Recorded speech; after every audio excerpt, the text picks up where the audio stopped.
Hello, I'm Joanne Turner reporting for Total Telecom, and I'm here at the Huawei Global MBB Forum in Hong Kong, and I'm talking to Vinny Shawn, who's president of the TDD product line for Huawei.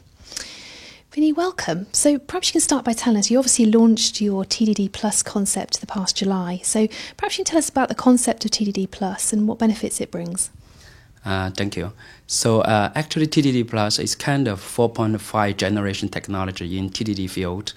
For TDD, actually, it's kind of technology equal to FDD, but anyway, it's not only used for MBB, but also for another scenario. We call it WTTX, is wireless to the home.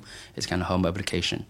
For the past years, we see the demands, the market demands for the data is soaring. So most average, growth is kind of 60% every year, and we see the hotspot even 2 times or 3 times. So a lot of carriers, they're facing the risks and opportunity that how to accommodate this kind of fast growth data, throughput, while existing spectrum, even with a little bit more spectrum, how to accommodate and turn it to the business opportunity. So we are together to trying to find some technology to solve this kind of challenges. So, of course, industry, they are expecting for the 5G, but anyway, a lot of operators, they have already invested a lot, for the existing 4G system. For example, China Mobile has already deployed for more than 1 million base station. So before 5G comes, and even I think past 2020, we need some technology to protect the existing investment and maximize the value of that one.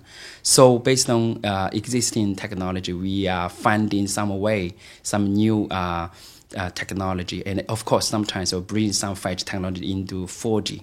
So we improve the spectrum efficiency. Nowadays, we can reach almost 5 times of that one. That means giving existing spectrum, the capacity of the system can have the 5 times, or even for the peak rate can reach, more than 1 giga. The maximum so far we can see 2.5 giga or 5 giga. So it's kind of on the middle way from 4G to 5G. Yeah.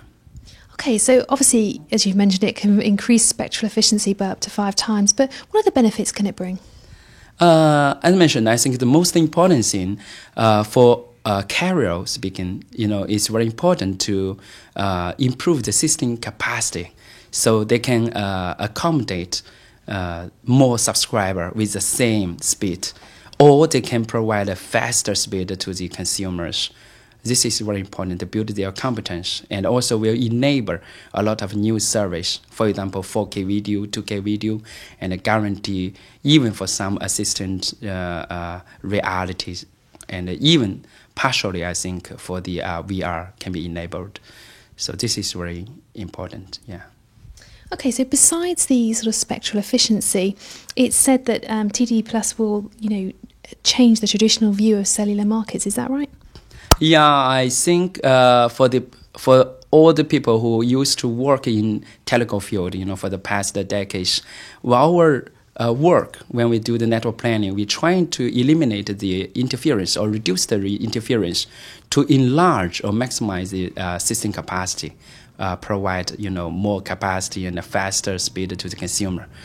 But as the site density come to the certain level, it's not easy to eliminate the interference. As we know, more sites, that means more interference will introduce to the system. So we are now finding the way to actually we are not control the interference. We're trying to collaborate, separate antenna and separate the size. So we collaborate different size. So we turn this kind of interference to the capacity. So I think it's kind of changing our traditional network planning way from kind of cell-based network planning to user-centric, network planning. That's a completely different way. And I think this way will be also is kind of basic for evolve to the 5G. It's the same technology. And this technology, the preliminary phase, we have already commercialized in Japan with SoftBank.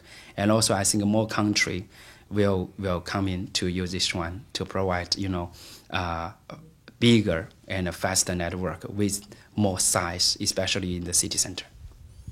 Okay, so apart from SoftBank, what other sort of commercialization examples can you give us of this technology out in the field? Okay, I think that besides SoftBank, China Mobile, since they have already invested a lot of TDD and they have more than 1 million base station. And this year, we have really introduced some TDD Plus features on the existing network, help to improve the peak rate from 100 meg to the 200 meg BPS, and even some city even more, even more than 300 meg BPS with existing equipment. So we also nowadays we cooperated with the China Mobile Research Institute and trying to test some new features from TDD Plus. And I think for the September of this year, we already tested the Massive MIMO, the multi-antenna technology, and we see within giving one carrier 20 megahertz, the system capacity increased from 100 Mbps to the more than 630 Mbps. So it's kind of finding the way to help China Mobile to accommodate more subscriber and the traffic. And also in other country, in Hong Kong and in other country, now we're on the way to help them to introduce this kind of 4.5 generation technology. Yeah, thank you. Okay, well, thanks for taking the time to talk to us today. Okay, thank you.